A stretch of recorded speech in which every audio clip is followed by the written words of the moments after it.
ఏపీలో 3 రోజుల పాటు ఈ రోజు నుంచి పట్టుకొని 3 రోజుల పాటు ఏపీలో షాపులు మొత్తం బంద్.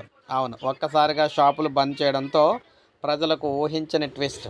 ఈసీ ఆదేశాలతో మొత్తం షాపులన్నీ బంద్. ఏపీలో 3 రోజుల పాటు మద్యం దుకాణాలు బంద్. రాష్ట్ర వ్యాప్తంగా 3 రోజుల పాటు మద్యం దుకాణాలు మూసివేయాలని ఎన్నికల సంఘం ఆదేశాలు జారీ చేసింది. సార్వత్రిక ఎన్నికల కౌంటింగ్ నేపథ్యంలో మద్యం విక్రయాలపై ఈసీ నిషేధం విధించింది. జూన్ 3, 4, 5 తేదీల్లో వరుసగా 3 రోజులు మద్యం దుకాణాలు తెరవద్దని తెలపడంతో మందుబాబులు షాపుల వద్ద క్యూలు కట్టారు. ముందుగానే తమ ఇళ్లలో కొద్దిపాటి స్టాక్ పెట్టుకోవడానికి వైన్ షాపుల వద్ద ఎగబడ్డారు. దీంతో విశాఖలోని పలు దుకాణాలు మద్యం ప్రియులతో రద్దీగా కనిపించాయి.